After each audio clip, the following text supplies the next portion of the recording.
Ya, larangan di sini adalah haram, betul. Menoleh itu adalah perbuatan yang dilarang di dalam salat. Ya, perbuatan yang dilarang di dalam salat. Tapi salatnya batal apa tidak? Salatnya tidak batal.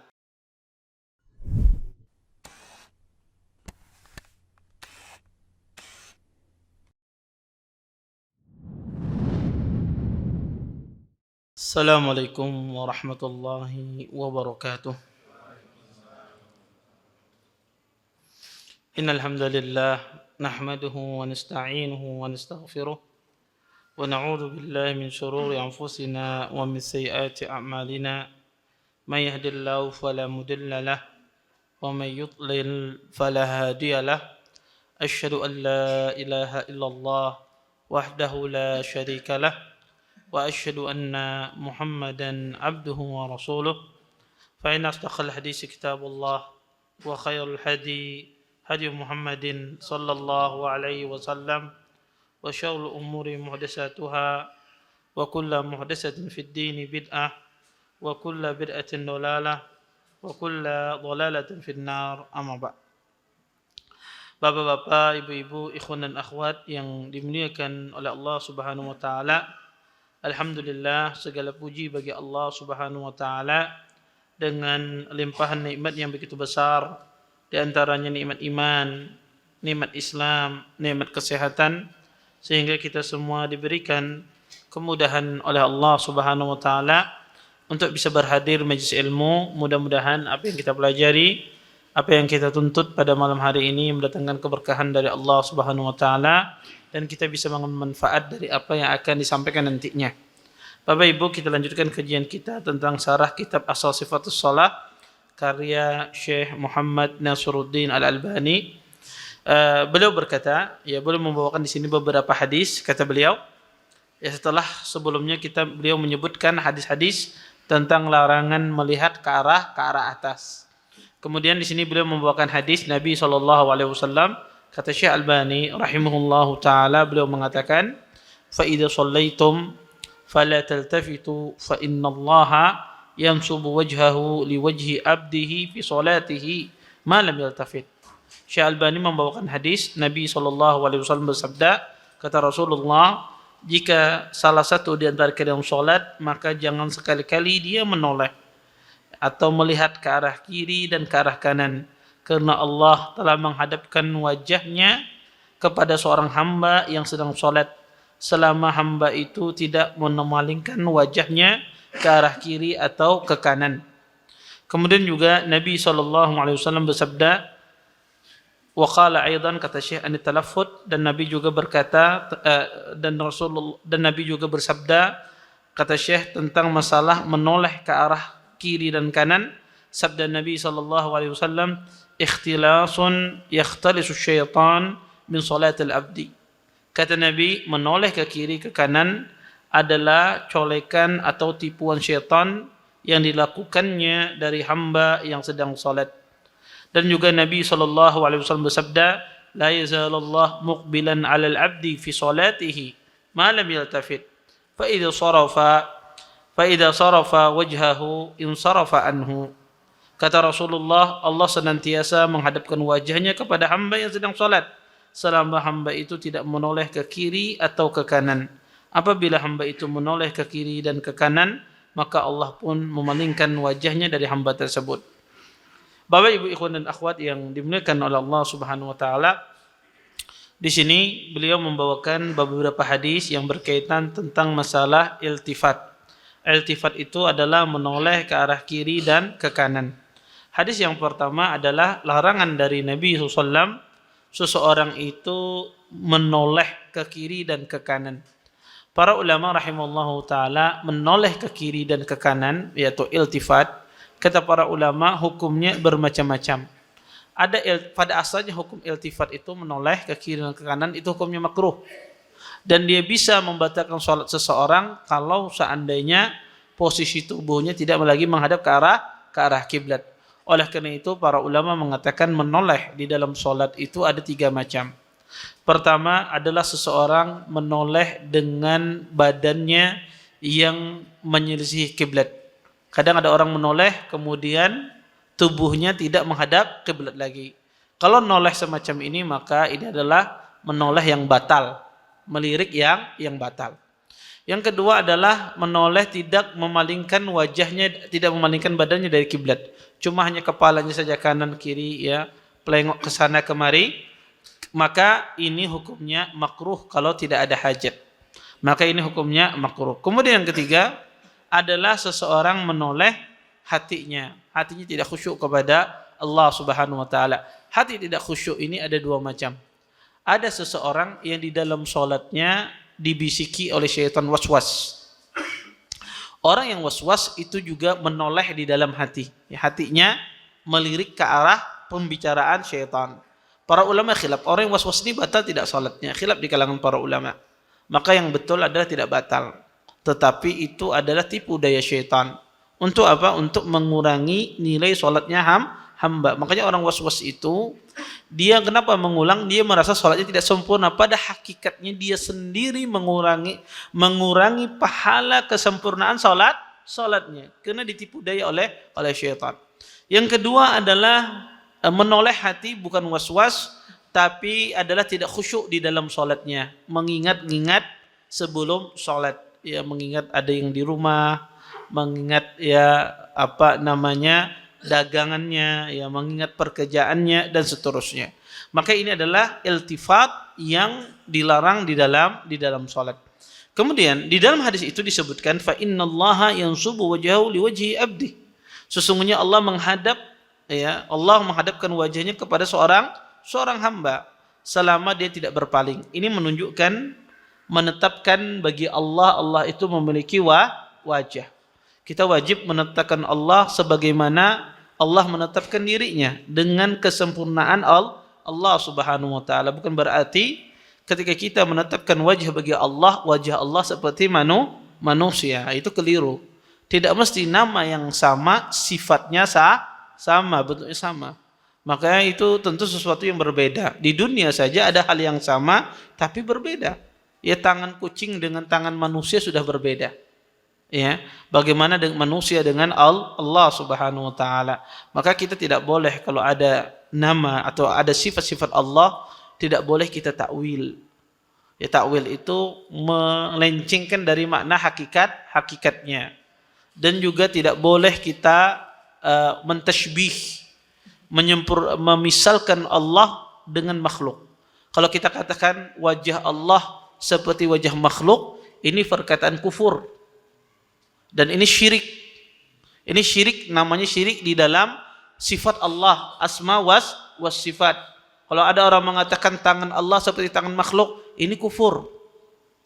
Ini syirik terhadap bab asma was sifat, karena memisahkan Allah dengan makhluknya. Maka ini hati-hati, tidak gampang. Makanya kalau ada orang menuduh ahlu sunnah itu musyabbihah, itu hati-hati. Dia secara tidak langsung menuduh ahlu sunnah itu melakukan kekufuran. Nah, ini hati-hati, tidak boleh. Ya, karena musyabbihah itu ketika dia menyerupakan Allah dengan makhluknya, ini kufur. Ini disebut oleh para ulama syirik di dalam tauhid asma was sifat. Maka kita menetapkan bagi Allah itu wajah sesuai dengan kesempurnaan Allah Subhanahu wa taala. Kemudian di dalam hadis lain Nabi SAW menyebutkan salat itu, kata Nabi SAW, ya, seseorang ketika menoleh ke kiri atau ke kanan itu adalah tipuan, curian dari syaitan yang dilakukannya kepada hamba Allah yang sedang salat. Bapak Ibu ikhwan dan akhwat yang dimuliakan oleh Allah Subhanahu wa taala, syaitan Bapak Ibu kadang itu bisa mengontrol manusia. Kadang syaitan itu bisa mengontrol manusia, menguasai manusia ketika manusia itu imannya lemah. Ya. Maka kadang syaitan itu bisa menguasai, ya, mengontrol diri manusia. Ketika manusia itu lemah, penuh dengan syahwat, maka syaitan yang mengaturnya. Syaitan yang mengaturnya. Tetapi kata para ulama, syaitan itu dia tidak bisa berhadapan dengan seorang mukmin langsung, ya. Langsung berhadapan dengan orang mukmin tidak bisa. Syaitan itu sukanya main belakang. Ketujuh main belakang, main tipu-tipu. Ya, kalau dia berhadapan dengan orang mukmin dia tidak sanggup. Maka syaitan itu sebetulnya makhluk yang lemah. Makhluk yang lemah. Syaitan itu takut sebetulnya pada seorang mukmin. Maka keliru kalau kita itu takut sama syaitan. Syaitan yang takut lompian sebetulnya. Maka malam hendak bekami apa macam, jangan tukutan bekami aja Bapak. Ya, ke WC kada wani. Karena syaitan itu asli takut dengan manusia. Takut dengan orang yang beriman dengan mentauhidkan Allah Subhanahu wa taala. Kadang sebagian ikhwah bininya kerasukan. Menelepon Ustaz tolong ruqyahkan. Ikan banyak ruqyah kedua nih Ustaz Tebah. Padahal syaitan itu sendiri dia takut sama manusia. Dia takut sama manusia. Syaitan itu tidak sanggup dia berhadapan dengan orang mukmin. Makanya dalam sholat pun dia pakai tipu-tipu. Ya dia mencuri sholat kita karena dia tidak bisa berhadapan dengan orang beriman karena dia lemah. Akhirnya pun dipalingkan pikirannya, dipalingkan hatinya diingatkan dagangan tadi bujul untungkah rugikah? Ya, tadi pas jakah barang adakah yang hilang? Terus diingatkan.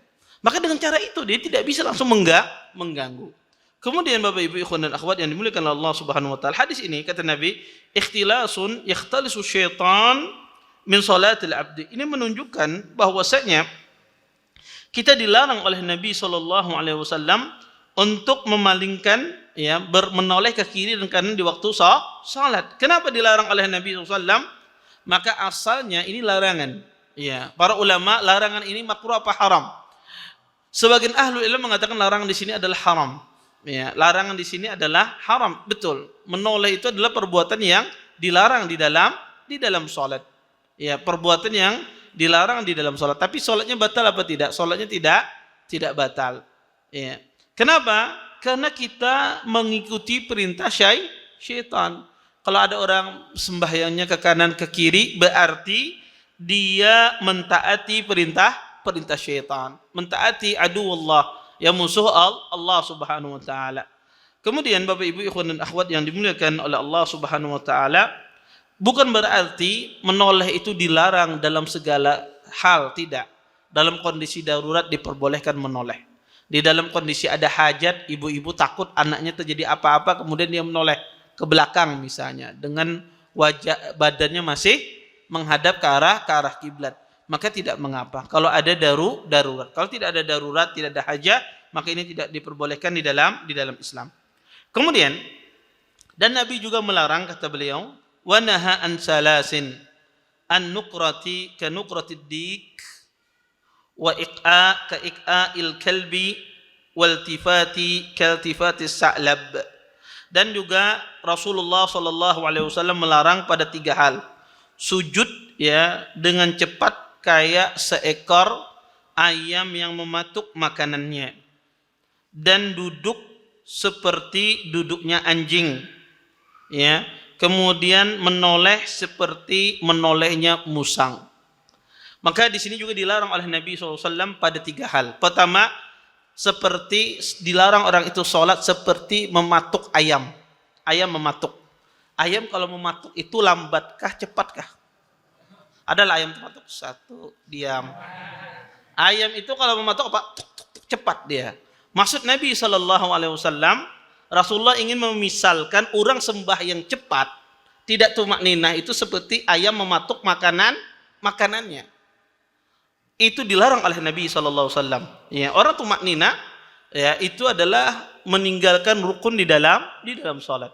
Kalau tidak tumakninah sembahyangnya batal, tidak sah. Makanya Anda kalau ada orang salatnya cepat, ya, maka jangan Anda salat di belakangnya.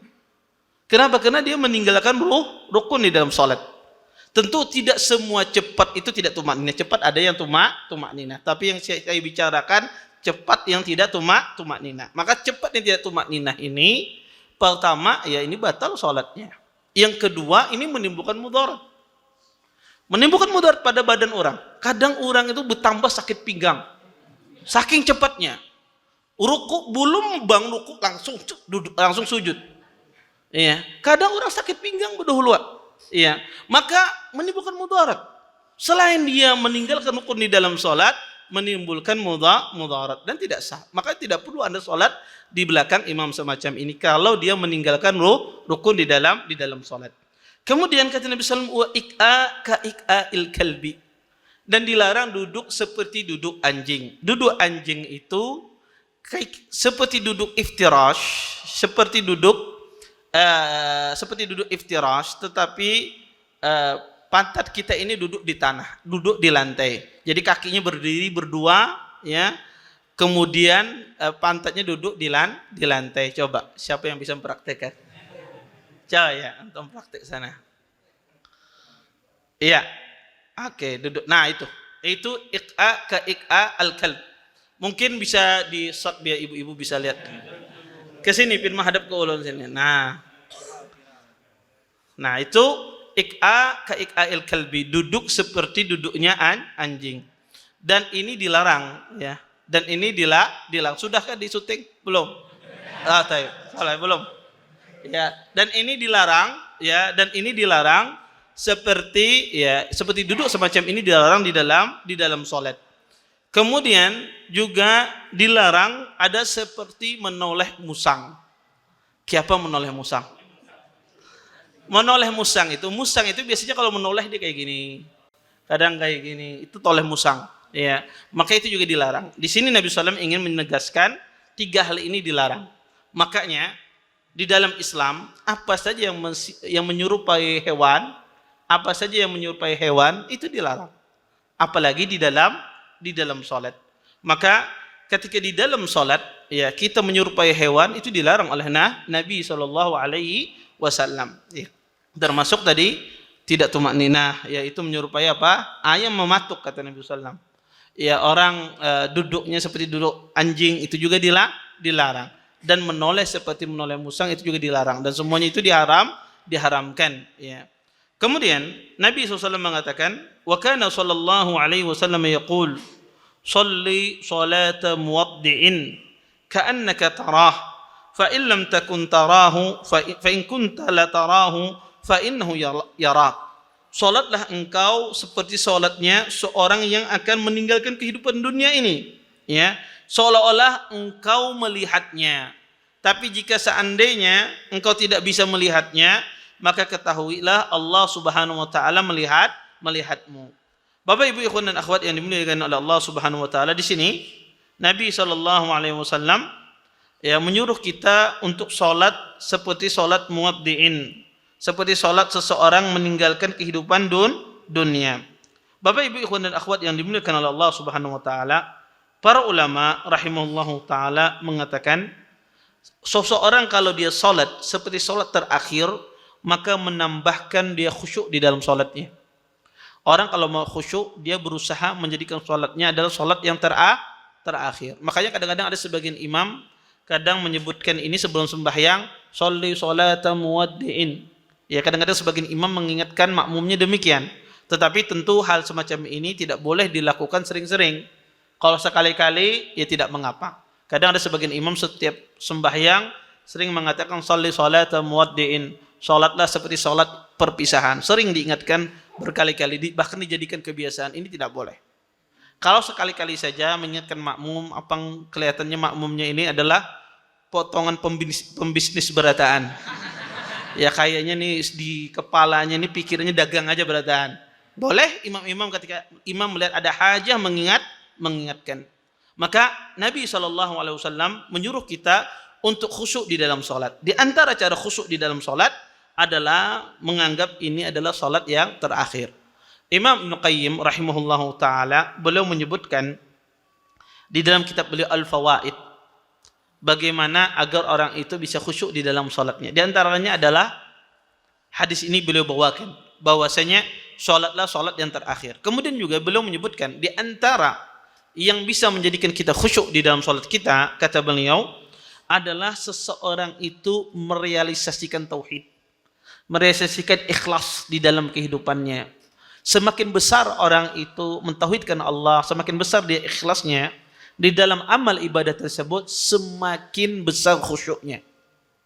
Jadi orang itu semakin dia ikhlas di dalam menjalankan sebuah ibadah, semakin besar khusyuknya kepada Allah Subhanahu wa taala. Semakin orang itu tidak ikhlas, ada sesuatu yang ingin dia cari dari ibadahnya tersebut, ada sesuatu hal di hatinya, maka semakin dia tidak khusyuk kepada Allah Subhanahu wa taala. Makanya kata para ulama, hati ini kalau dipenuhi dengan zikir, dengan mengingat Allah, maka hati ini menjadi hati yang tenteram, menjadi hati yang tenang. Tapi kalau hati ini diisi dengan sesuatu yang bukan dari Al-Quran, bukan dari zikir, maka hati ini menjadi hati yang sakit. Makanya kalau lihat orang itu gelisah hidupnya, suka suudzon, berburuk sangka lawan orang, pemusangan, ya, ketujuh penyarik, ya, kemudian ketujuh mudah terprovokasi, mudah sentimennya luar biasa, itu biasanya hatinya itu tidak dipenuhi dengan zikrullah. Hatinya itu dipenuhi ya tadi dengan perkataan manusia, ketujuh lihat WhatsApp masuk dalam hatinya, ya lihat status masuk lagi dalam hatinya, lihat Instagram, lihat gambar masuk lagi dalam hatinya, melihat Twitter masuk lagi dalam hatinya, lihat TikTok masuk lagi dalam hatinya, lihat YouTube masuk lagi dalam hatinya.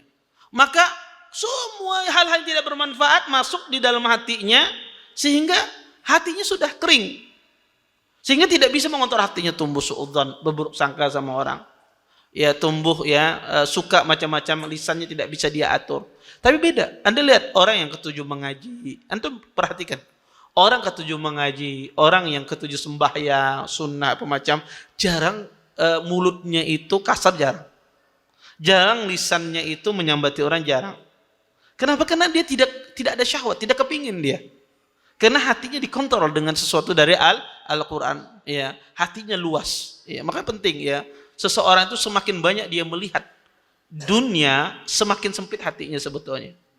Semakin kita melihat, membaca hal-hal ya yang kadang bermanfaat, melihat hal-hal yang tidak bermanfaat, semakin sempit hati kita.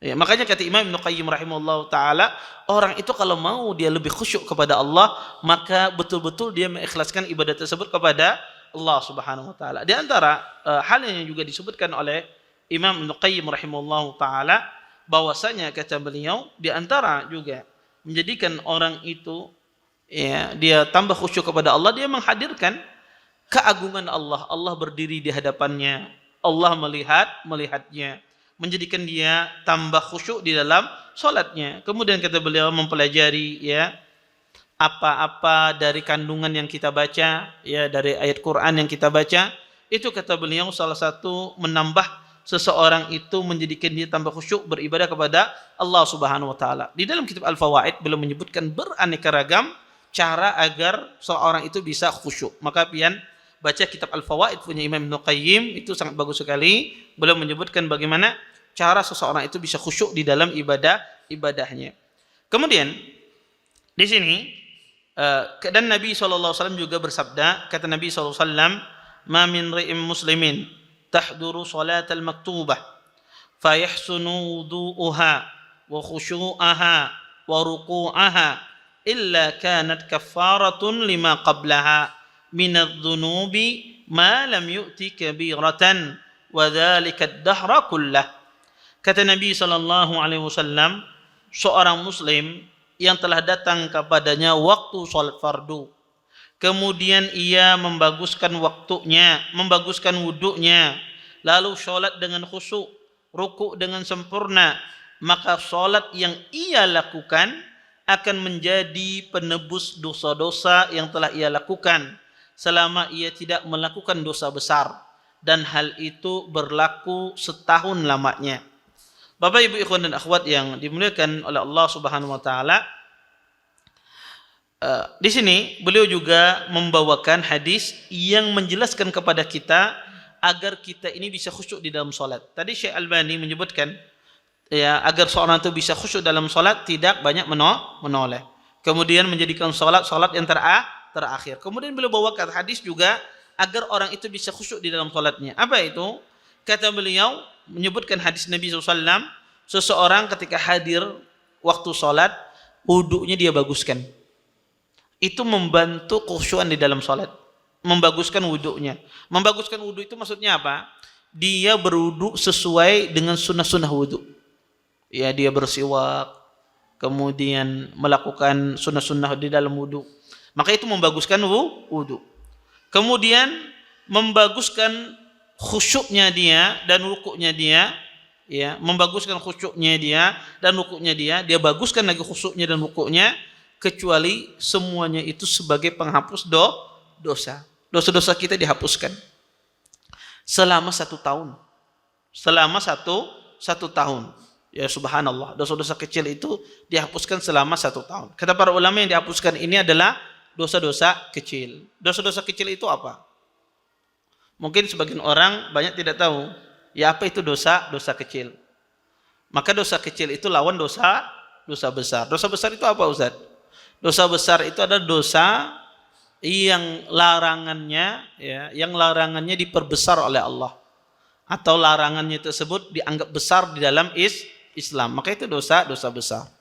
Seperti ada ancaman, ada hukuman ya seseorang ya, maka itu adalah dosa besar.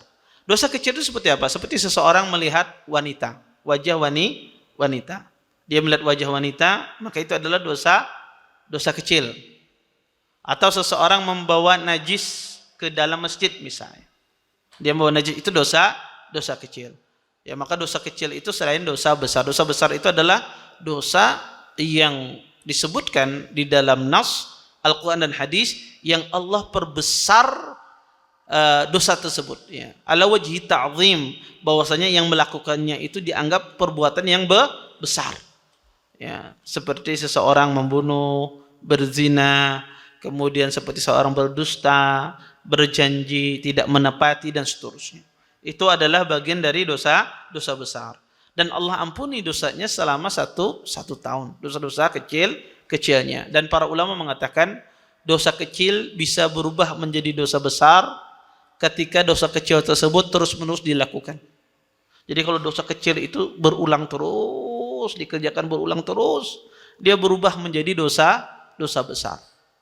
Maka ini di antara faedah, seseorang kalau dia salatnya khusyuk, rukuknya bagus, kemudian wuduknya bagus, maka dia ampuni dosa-dosa kecilnya. Artinya potensi dosa kecil itu berubah jadi besar tidak ada, karena diampuni, dihapuskan selama satu tahun. Kemudian di sini beliau menyebutkan lagi hadis yang berkaitan dengan khusyuk. Waqad sallallahu alaihi wasallam fi khamisatin laha a'lam فنظر إلى أعلامها نظرة فلما انصرف قال اذهبوا بخميصتي هذه إلى أبي جهم وأتوني بأنبجانية أبي جهم فإنها ألحتني آنفا عن صلاتي وفي رواية فإني نظرت إلى ألامها في الصلاة فكاد يفتنني Kata Syekh Albani, dan Nabi SAW pernah sholat ya, di baju khamisah. Nabi SAW pernah mengerjakan sholat dengan memakai baju khamisah, baju yang terbuat dari kain katun, sebagian lagi dikatakan dari kain wol, yang di situ ada gambarnya. Kemudian Nabi SAW sepintas melihat gambar-gambarnya. Setelah menyelesaikan salat, Nabi bersabda, kembalikanlah baju khamisah ini kepada Abu Jaham dan tukarkan dengan pakaian anbijaniyah, pakaian yang tidak ada gambarnya, milik Abi Jaham. Karena khamisah itu, kata Nabi, baju khamisah itu yang bergambar itu mengganggu salatku. Dalam riwayat lain, aku melihat sepintas gambar yang ada baju khamisah itu sewaktu salat, dan hampir saja ia merusak kekhusyuanku. Bapak Ibu ikhwan dan akhwat yang dimuliakan Allah Subhanahu wa taala, hadis ini juga menjelaskan kepada kita bahwasanya salah satu mengganggu kekhusyuan di dalam salat adanya gambar. Nabi SAW beliau menjadi tidak konsentrasi ketika ada gambar tersebut. Kata beliau, ini mengganggu salatku. Maka kata para ulama, gambar salah satu mengganggu khusyuan di dalam salat. Maka kalau bisa seseorang itu salat tidak ada gambarnya di masjid. Ya, kalau bisa juga seseorang sejadahnya tidak banyak bergambar agar membantu khusyuan di dalam salat. Kemudian Nabi SAW mengatakan, kata Nabi, ya berikan baju ini kepada Abu Jaham. Ya, berikan baju ini kepada Abu Jaham. Abu Jaham itu siapa? Beliau adalah Amir. Dikatakan nama beliau adalah Ubaid ibn Khuzaifah al-Qurashi. beliau seorang yang sangat diagungkan dari orang Quraisy, ya. Kemudian ya beliau meninggal pada akhir khilafah Muawiyah. Bapak Ibu ikhwan dan akhwat yang dimuliakan Allah Subhanahu wa taala, hadis ini menjelaskan kepada kita bahwasanya boleh memakai baju yang ada gambarnya di dalam salat. Nabi SAW ketika salat memakai baju yang bergambar. Ini menunjukkan boleh memakai baju yang ada gambarnya, motifnya di dalam salat. Pada asalnya diperbolehkan. Tetapi kalau motif baju itu mengganggu salat pian, itu dimakruhkan kita memakainya. Contoh misalnya, pian ada baju ya, kemudian di sini ada tulisannya sama saya misalnya. Ya. Misalnya, kemudian antum sembahyang lihat sama saya terus tulisannya. Ya, mengganggu misalnya, maka ini harus diganti berarti. Ya, maka kalau ada sesuatu yang motif misalnya yang mengganggu kita pada asalnya boleh. Anda memakai baju yang bermotif-motif tidak mengapa. Tapi kalau itu mengganggu Anda, khusyuan Anda di dalam salat, maka ini lebih baik dia ganti dengan yang lain. Tapi Ustaz, ulun kada terganggu khusyuk ulun, tapi yang di belakang yang terganggu karena motifnya di belakang misalnya. Ya kan ada baju kadang-kadang motifnya di belakang, bukan di depan. Saya tidak terganggu Ustaz, tapi yang di belakang yang terganggu. Kalau yang di belakang itu terganggu ya dengan baju antum sampai yang di belakang memegang nih baju ada, maka itu juga hendaknya kita ganti dengan baju yang lain. Tapi kalau seandainya tidak mengganggu baju-baju yang bermotif, ya maka tidak mengapa. Kemudian dari hadis ini juga menjelaskan kepada kita bahwasanya berpikir ya keluar ya berpikir sebentar di waktu sholat, tidak fokus pada sholat, itu sesuatu yang dimaafkan dan sesuatu yang tidak tercelah. Kadang orang itu ketika bertakbir, kadang pas awal bertakbir itu ada terlintas sedikit, kadang-kadang terlintas sedikit, kemudian fokus lagi dia sembahyang. Karena seperti itu. Ya. Makanya Nabi SAW mengatakan tidak ada orang itu khusyuk di dalam sholat itu 100% tidak ada. Saya yakin di jamaah sini tidak ada yang 100%. Termasuk saya, tidak ada yang 100% khusyuk di dalam sholat. Makanya kata Nabi SAW, ada orang yang sholat itu khusyuknya seperti, ada yang 1/8-nya, 1/5-nya, 1/3-nya, ya. Maka setengah sembahyang yang khusyuk itu luar biasa. Ya.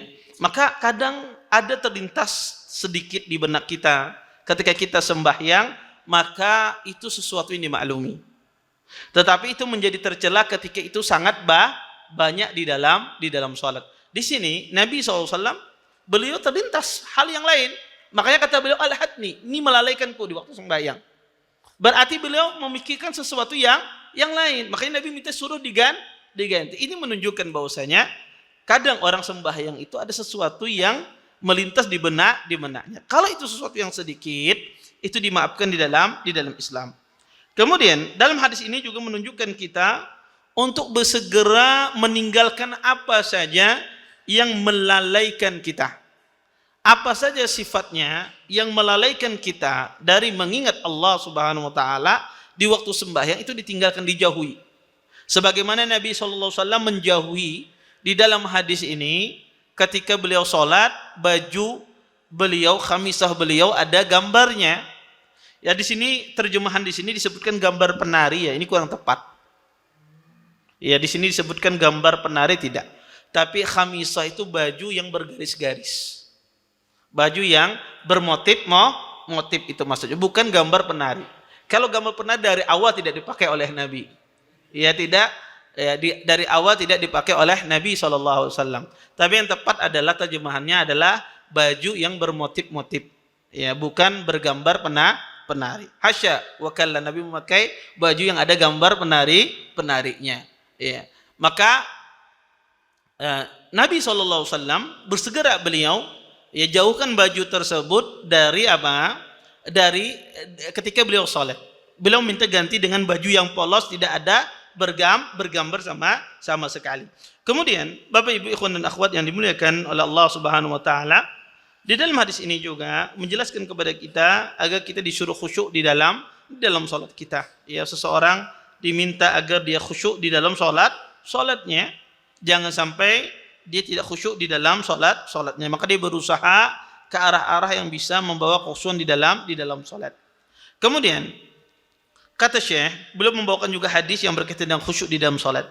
Wa kana li Aisyah thawbun fihi tasawir mamdudun ila sahwatin fakana an-nabiy sallallahu alaihi wasallam yusalli ilaihi faqal akhirihi anni fa innahu latazal tasawiruhu ta'ridu li fi salati. Kata Aisyah, ya, Aisyah radhiyallahu taala anha, beliau pernah mempunyai kain bergambar yang digantungkan sebagai tirai sampai ke bagian kecil rumah yang agak turun, ke bagian rumah yang lebih turun ke tanah, hampir serupa dengan kamar rumah atau gudang. Nabi SAW mengerjakan salat menghadap ke arah kain tersebut. Kemudian Nabi SAW bersabda, singkirkan kain ini dariku, karena gambar-gambar yang ada padanya menggangguku ketika salat. Bapak Ibu ikhwan dan akhwat yang dimuliakan oleh Allah Subhanahu wa taala, Aisyah radhiyallahu taala anha, dulu beliau pernah menggambar, di antaranya itu adalah Aisyah dulu pernah menggambar kuda yang bersayap. Kata Nabi, apa ini wahai Aisyah? Kuda wahai Rasulullah. Kenapa ada sayapnya? Kata Nabi sallam. Kata Aisyah, dia terbang. Kemudian Nabi tertawa. Ini menunjukkan pertama, gambar itu kalau dia tidak ada wujudnya di dunia itu boleh. Dia tidak dilarang. Kalau wujudnya tidak ada di dunia, misalnya gambar apa? Naga misalnya. Naga ini tidak ada wujudnya di dunia. Boleh tidak? Boleh, tidak ada masalah. Tidak mengapa, tidak dilarang. Tapi seyogyanya seseorang berusaha dia menghindari gambar tersebut. Kemudian kata Nabi SAW, wahai Aisyah, hilangkan gambar-gambar ini. Karena gambar tersebut mengganggu khusyuk orang di dalam salat. Walaupun gambarnya yang sifatnya boleh. Bagaimana gambar yang tidak boleh. Dan ini faedah yang sangat luar biasa. Nabi itu orang yang pada khusyuk di dalam salatnya. Dengan gambar saja Nabi terganggu. Dengan baju yang bermotif saja Nabi terganggu. Apalagi kita ini yang kadang subhanallah semenit aja ada kalau khusyuk kadang-kadang dalam sembahyang. Nabi orang yang paling sempurna khusyuknya terganggu dengan gambar. Tentu orang di bawah Nabi pastilah dia akan lebih terganggu dengan gambar ini. Makanya Nabi SAW minta singkirkan. Kata Nabi, jangan ada di hadapanku di waktu sembahyang. Makanya kalau pilih sembahyang berusaha ketika sejadah pun juga tidak banyak bergambar. Baju pun juga berusaha tidak banyak motifnya, kembang sini, ini kembang mawar sini, melati sini, macam-macam. Maka itu mengganggu khusyuan di dalam salat. Dan beliau membawakan hadis, tidak ada salat kalau makanan itu dihidangkan, dan juga tidak ada salat kalau sambil menahan buang hajat. Maka hadis ini juga menjelaskan pentingnya khusyuk di dalam salat.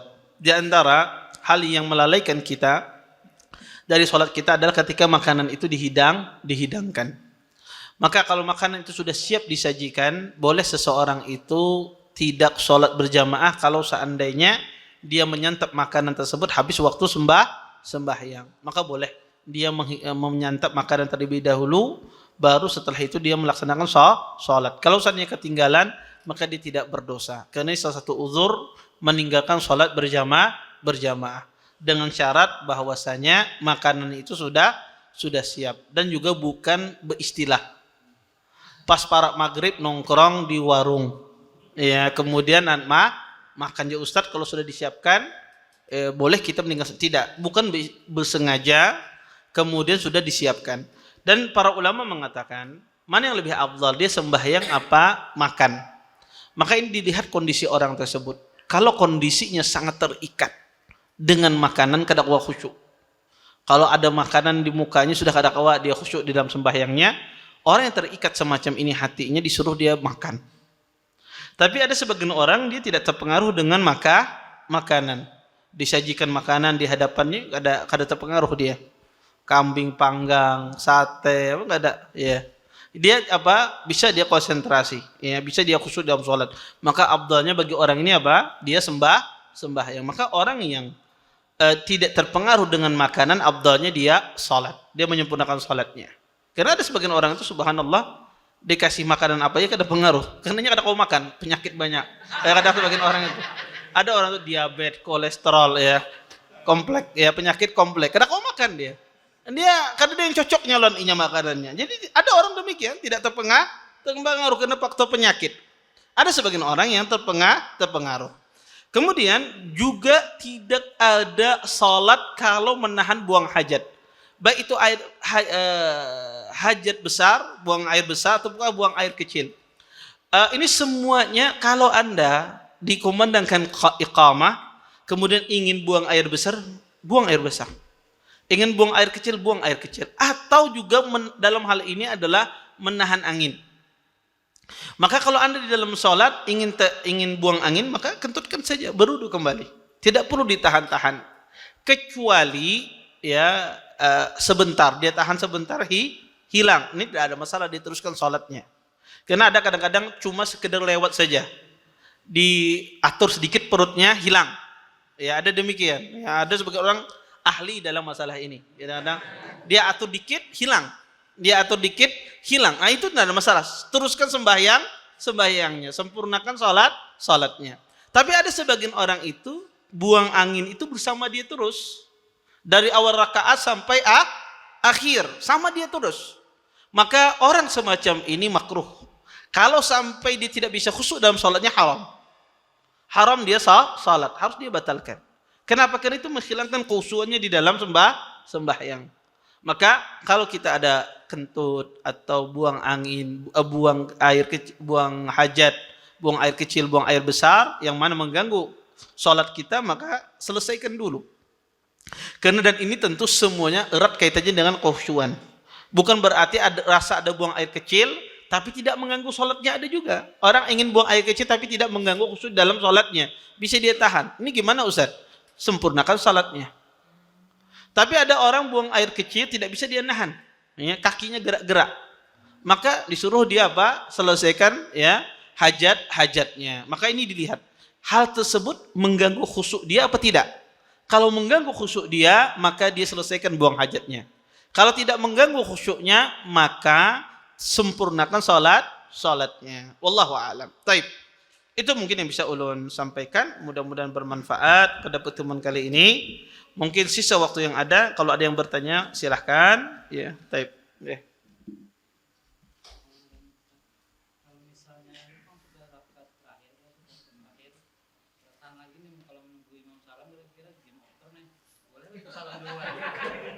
Ya, boleh tidak mufarakah kalau seandainya sudah mau buang angin ini sudah di ujung ya, sudah apa nih kalau nunggu imam ini bisa saya batal. Boleh tidak salam duluan?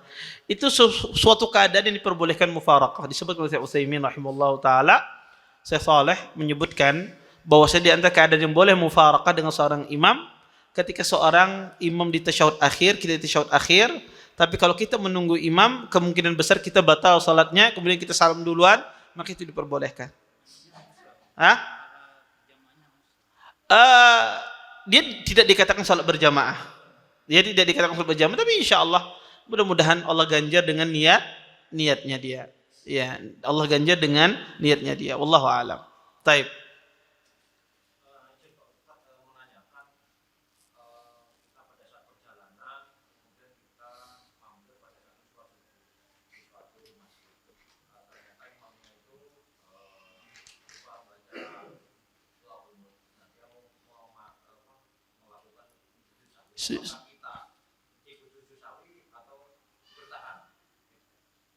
Ya, jazakumullah khairan. Ya, emang sebagian dari mazhab Syafi'i mereka menganggap kalau meninggalkan kunut itu harus sujud sahwi.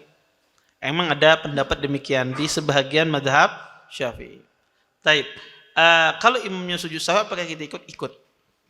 Kalau seandainya imam sujud sahwi, maka kita ikut di dalam kondisi demikian. Kenapa? Karena ada beberapa hal yang mendasari hal ini. Pertama, bisa jadi kita tidak tahu. Bisa jadi dia sujud sahwinya bukan karena kunut, bisa jadi sebab yang lain. Maka di sini kita disuruh ikut dengan imam. Walaupun mungkin di hati besar kita, di hati kecil kita bahwasanya dia ini sujud sahwinya karena ketinggalan kunut. Tapi bisa jadi dia sujud sahwi karena yang lain. Oleh karena itu disuruh ikut dengan imam tersebut, ya. Walaupun kita menganggap tidak berkunut di belakangnya, kita melihat hadisnya lemah misalnya, tapi ketika dia sujud sahwi maka kita ikut sujud sahwi dalam kondisi demikian. Wallahu a'lam. Ada lagi yang lain? Nggih.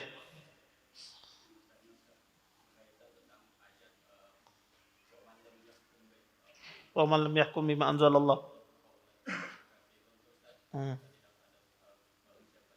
Tidak berhukum.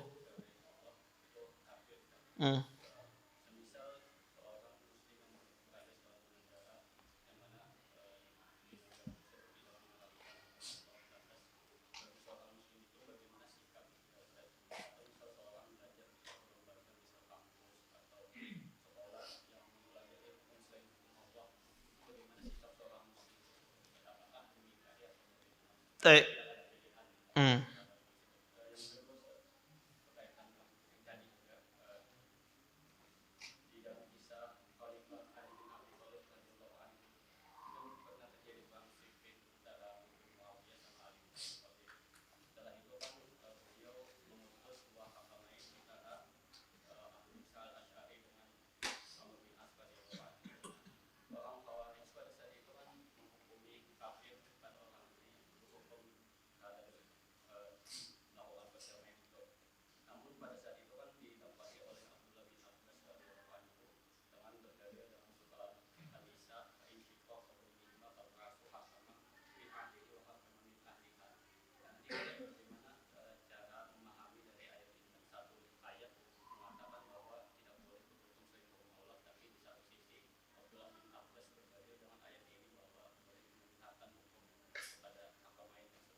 Baik. Jazakumullah khairan atas pertanyaannya. Beliau menanyakan bagaimana memahami ayat wa man lam yahkum bima anzalallah fa ulaikumul kafirun. Dalam sebagian ayat juga wa man lam yahkum bima anzalallah fa ulaikumudz zalimun. Dalam sebagian lagi fa ulaikumul fasikun. Kata Allah, barang siapa yang tidak berhukum dengan hukum Allah maka mereka adalah orang kafir. Barang siapa yang tidak berhukum dengan hukum Allah mereka adalah orang yang zalim. Barang siapa yang tidak berhukum dengan hukum Allah mereka adalah orang yang fasik. Para ahli tafsir banyak menafsirkan ayat ini. Tetapi kadang ayat ini banyak salah ditafsirkan karena bersandar dengan hadis-hadis yang lemah. Pertama, ayat ini penafsiran yang paling benar ayat ini adalah dua penafsirannya. Yang dimaksudkan kufur ini kufrun duna kufrin, ya, bahwasanya kufur di sini kata para ulama rahimahullahu taala adalah ketika dia berhukum dengan hukum Allah kalau dia meyakini hukum Allah itu, hukum manusia itu lebih baik daripada hukum Allah. Kalau ada keyakinan bahwasanya hukum yang dibikin manusia itu lebih bagus daripada hukum Allah, maka para ulama ini yang dimaksudkan ayat ini faulaikumul kafirun. Ini yang dimaksud kafir dalam masalah ini. Tapi kalau seandainya dia meyakini hukum Allah yang lebih baik tetapi dia tidak menjalankannya, ya, maka ini kufurun duna kufri. Artinya dia tidak sampai derajat kekufuran, tapi dia bermaksiat. Dia bermaksiat tapi tidak sampai derajat kekufuran. Karena dia tidak meyakini bahwasanya hukum manusia itu lebih baik. Dia meyakini hukum Allah lebih baik. Itu sama seperti orang bermaksiat. Orang ketika dia bermaksiat, mencuri. Anda tanya orang mencuri itu lebih baik apa tidak? Dia mengatakan tidak. Tapi keadaan yang maksa kok kayak ini. Makanya aku mencuri. Dia tahu mencuri itu tidak boleh.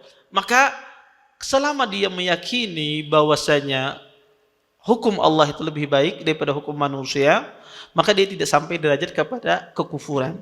Nah, sebagian orang di luar Ahlus Sunnah, orang-orang Khawarij, memahaminya tidak demikian. Mereka memahaminya siapa yang membuat hukum, ya, membuat hukum dan hukum Allah, maka dia kafir. Siapa yang berhukum selain hukum Allah, menjalankannya walaupun dia berkeyakinan hukum Allah itu lebih baik, maka itu kafir. Ini penafsiran orang Khawarij, bukan penafsiran Ahlus Sunnah wal Jamaah. Bersumber dengan hadis apa? Athar yang lemah yang dinisbatkan kepada Abdullah bin Abbas. Athar yang lemah dinisbatkan kepada Abdullah bin Abbas. Jadi penafsiran ayat itu adalah orang yang berkeyakinan hukumnya manusia itu lebih baik daripada hukum Allah, ini dikatakan keluar dari Islam. Tapi kalau dalam hatinya dia yakin hukum Allah itu yang terbaik, tapi karena dia di jabatan tertentu dia menjalankan hukum tersebut, maka dia bermaksiat saja, dia bermaksiat. Kemudian terus bagaimana kalau kita di kampus misalnya, kemudian kita belajar masalah hukum Islam itu datang. Kalau kita itu ada di suatu lembaga atau di suatu institusi misalnya, keberadaan kita itu memberikan manfaat besar.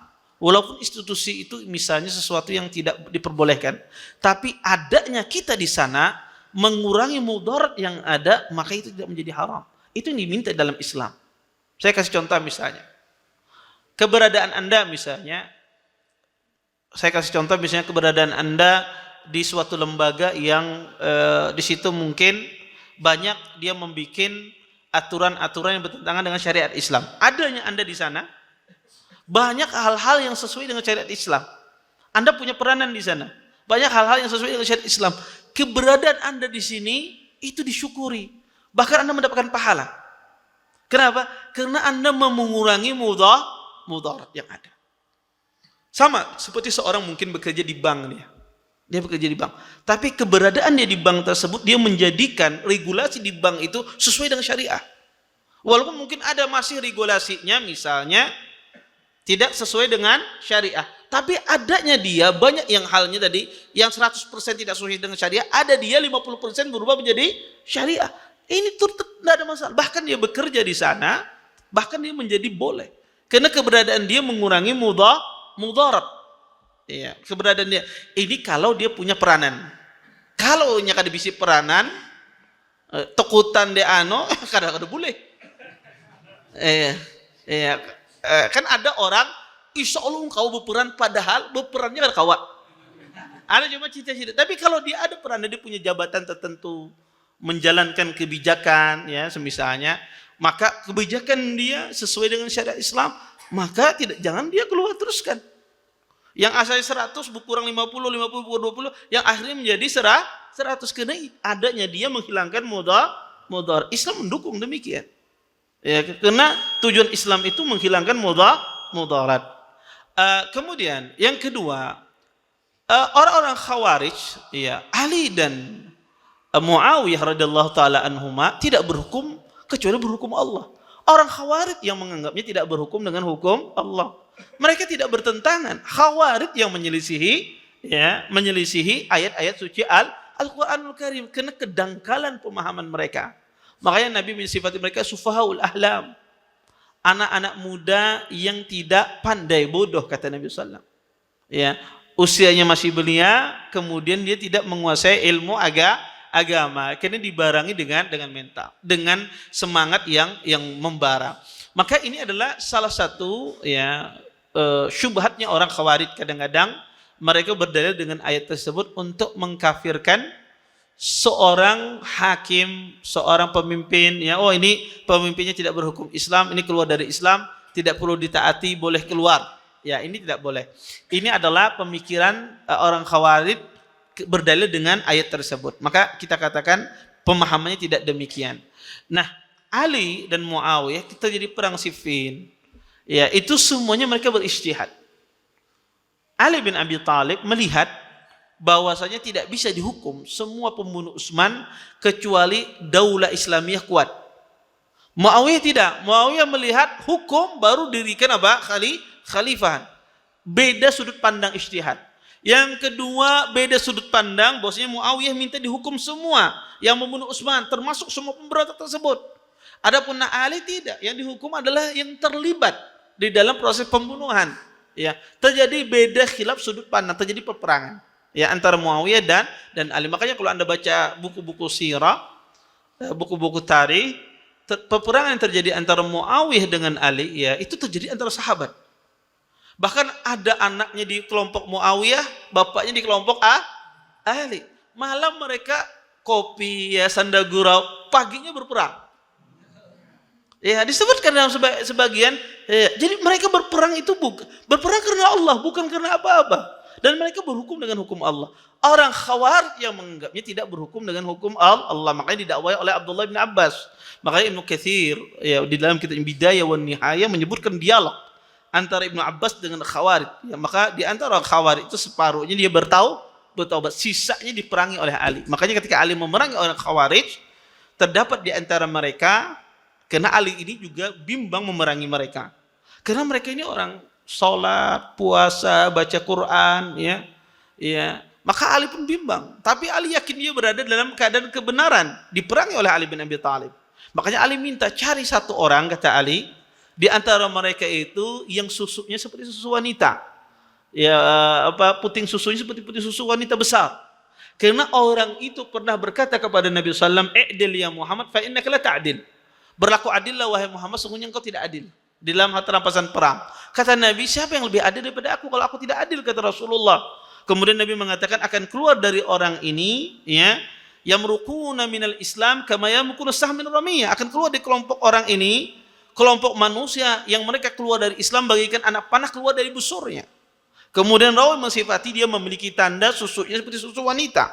Kemudian Ali menyuruh, ternyata subhanallah mendapati orang tersebut bersama kaum Khawarij. Makanya Ali bersyukur bahwasanya dia berada dalam posisi yang benar, ya. Dan juga Ammar bin Yasir terbunuh di tempatnya Ali bin Abi Thalib. Maka yang betul ketika kita jadi peperangan antara Ali dan Muawiyah, yang betul adalah Ali. Kenapa? Karena kata Nabi sallallahu alaihi wasallam, Ammar dibunuh oleh fi'atun baghiyah. Kata Nabi, wahai Ammar, engkau akan tewas dibunuh oleh kelompok baghiyah, kelompok yang keliru. Maka terjadi peperangan Ammar bin Yasir bersama Ali. Dan Ammar bin Yasir tewas. Maka para sahabat pun betul bahwa tewasnya Ammar Ali yang benar. Ali, karena Nabi SAW pernah berkata, engkau terbunuh di kelompok yang salah. Kelompok salah yang membunuhmu. Ya. Maka itu cerita para sahabat, dan itu khilaf di kalangan para sahabat Nabi SAW. Sehingga sebetulnya tidak berhukum dengan hukum Allah itu orang Khawarijnya, bukan Ali dan Muawiyah. Wallahu a'lam. Baik.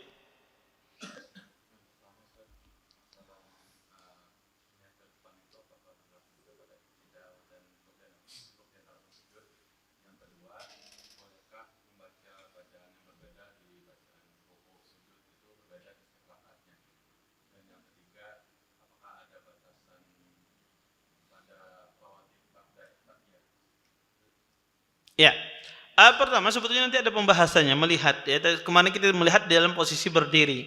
Jadi melihat di dalam sholat itu ada 3 posisi. Tidak itu seperti posisi berdiri. Jadi melihat dalam sholat itu ada 3 posisi: berdiri, ruku, dan duduk dan 2 sujud. Maka dalam ruku tentu melihatnya adalah dalam kondisi melihat bawah. Enggak mungkin dia melihat depan. Ruku dia harus melihat bawah. Adapun sujud itu seperti dia iktidal, boleh melihat depan, boleh melihat bawah. Ya, boleh di depan, boleh melihat bawah. Iktidal sama seperti berdiri, boleh melihat depan, boleh melihat bawah. Adapun bacaan yang berbeda-beda di waktu ruku dan setiap rakaatnya boleh tidak mengapa. Tidak mengapa, bahkan di dalam satu ruku itu sendiri Anda beraneka ragam bacaannya tidak mengapa. Dalam satu ruku di rakaat yang sama, misalnya imamnya kelewasan rukuknya, kemudian Anda baca misalnya Subhana rabbiyal azim, belum bangkit-bangkitnya lagi imamnya, kemudian Anda baca doa yang lain, ya, baca doa yang lain, belum bangkit, boleh dalam satu rakaat yang sama beraneka ragam bacaan di waktu ruku boleh, apalagi di rakaat yang berbeda-beda. Kemudian yang terakhir batasan waktu rawatib, salat rawatib itu, salat rawatib batasannya adalah tidak sampai masuk pada salat berikutnya. Kalau dia masuk pada salat berikutnya, maka sudah hilang batasan salat rawatib tersebut. Tapi afdalnya adalah dikerjakan setelah salat itu. Setelah kita berzikir, kita langsung kerjakan. Wallahu a'lam. Baik.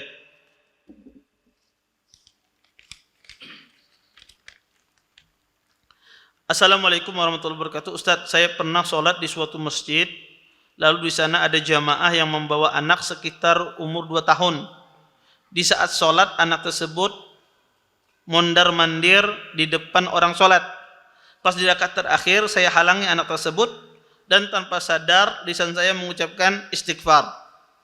Apa yang saya lakukan tersebut salah, dan apakah sholat saya batal? Ya, beliau sholat, kemudian ada anak mondar-mandir, dia kata terakhir beliau halangi, astagfirullah, mungkin semacam itu. Ya, mungkin saking sudah kesal sama anak ini. Kemudian astagfirullah. Dia batalkah salatnya? Kalau tidak sengaja tidak masalah. Istighfar itu zikir. Zikir itu tidak membatalkan salat. Yang membatalkan salat itu adalah perkataan. Maka istighfar kecuali dia mengatakan istighfarnya bahasa Indonesia. Ya Allah, ampun ya Allah misalnya. Nah, kalau istighfarnya dalam bahasa Indonesia, maka ini pembicaraan. Pembicaraan dalam salat itu membatalkan kecuali tidak sengaja. Tidak sadar terucap. Maka itu tidak batal. Maka kalau apalagi dia mengucapkan astagfirullah, maka itu tidak batal salatnya. Taib, sikap dia salahkah menghalangi anak-anak atau tidak salah? Karena kita katakan tadi kalau orang itu ya mengganggu salat, boleh kita kalau kita bisa menenangkan dia, bisa kita tenangkan dia, itu terbaik. Ya, misalnya ada anak mondar-mandir. Ini gimana cara menenangkannya? Bisa anta gendong pen kacak misalnya. Ya pen kacak untuk dia tidak boleh, tidak ada masalah ya. Dan itu tidak membatalkan salat seseorang. Wallahu a'lam. Baik, saya kira cukup. Kita tutup dan doa majelis. Subhanakallahumma bihamdika asyhadu an la ilaha illa anta astaghfiruka wa atubu ilaik. Assalamualaikum warahmatullahi wabarakatuh. Terima kasih. Jazakumullah khairan wa barakallahu fikum. Video ini dibuat atas partisipasi dari donasi Anda. Semoga menjadi amal jariah bagi Anda semuanya.